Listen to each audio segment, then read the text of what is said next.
Hello friends welcome to my channel. आज के आबारो आमादेर किचेने एक दुर्दान्त रेसिपि निये चले एसेछि। तो आज के आमादेर रेसिपि हलो टमेटो दिए चिंगड़ी माछेर झाल। तो ये रेसिपिटा आमरा किभाबे रान्ना करब, कत इजी प्रसेसे आमरा रान्नाटा करब सेटाई आज के आमादेर रान्नाघरे आमरा देखाबो। तो आपनारा भिडियोटा देखते थाकुन। और जदि रान्नाटा आमादेर जदि भालो लेगे थाके ताहले लाइक करे देबेन और चैनलटाके सबस्क्राइब करे देबेन। तो चलुन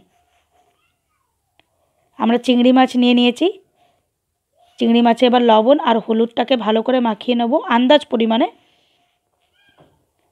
আর আমরা ইনগ্রেডিয়েন্ট কী কী নিচ্ছি বলে দিচ্ছি। একটা পেঁয়াজ নিচ্ছি, 4 থেকে 5টা কুয়া রসুন নিচ্ছি, শুকনো লঙ্কা নিচ্ছি আর টমেটোর পিউরি নিচ্ছি। কড়াইতে দিয়ে দিলাম আমরা তেল। এবার আমরা চিংড়ি মাছগুলো ভালো করে ভেজে নেব। খুবই সিম্পল আর কোনো এর মধ্যে মানে রান্না করাটা প্রচণ্ড সিম্পল। আর রান্না করতে গেলে বেশি মশলাও আমাদের লাগছে না।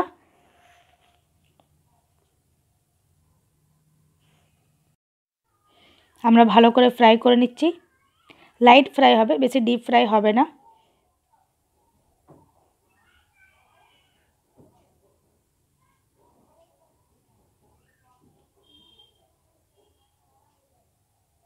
এই রান্নাটা প্রচুর সিম্পল।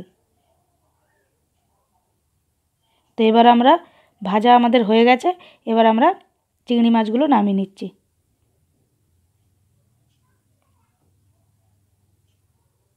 এবার আমরা মশলাটা গ্রাইন্ড করে নেব।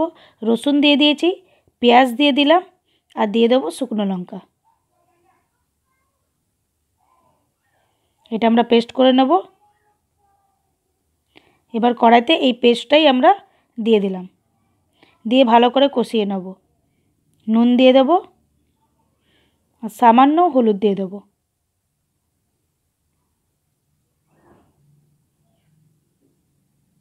এবার মশলাটাকে ভালো করে কষিয়ে নেব আমরা। এরপরে আমরা যে টমেটোর পিউরি করে রেখেছি, 2টো টমেটোর দিয়েছি, ওই পিউরিটাও এবার আমরা এই মশলাতে দিয়ে দেবো। যদি বড় সাইজের টমেটো থাকে তাহলে একটা দেবেন, আর যদি ছোট সাইজের টমেটো থাকে তাহলে 2টো দেবেন। এবার টমেটো দিয়েও ভালো করে আমরা কষিয়ে নিচ্ছি। এবার রেড চিলি পাউডার দিয়ে দিলাম।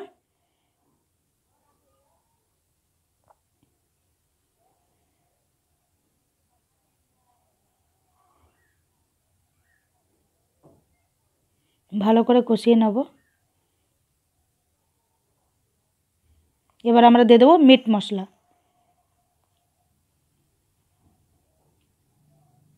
মিট মশলা দিয়ে সামান্য টাইম 1 থেকে 2 মিনিট কষাবো, দিয়ে চিংড়ি মাছটা দিয়ে দেবো।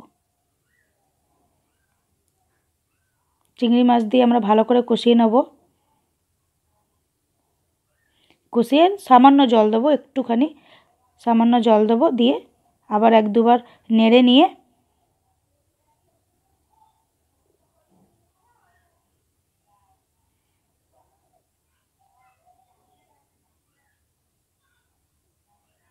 এখন আমরা জলটা আবার দিয়ে দেবো।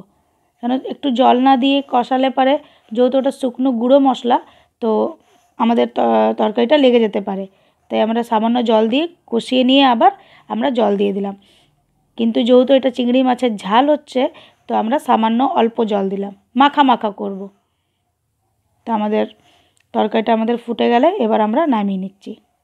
তো আমাদের চিংড়ি মাছটা রান্না করা খুবই ইজি, খুবই সিম্পল তরিকাতে আমরা করেছি, কোনো ভারী মশলা নয়।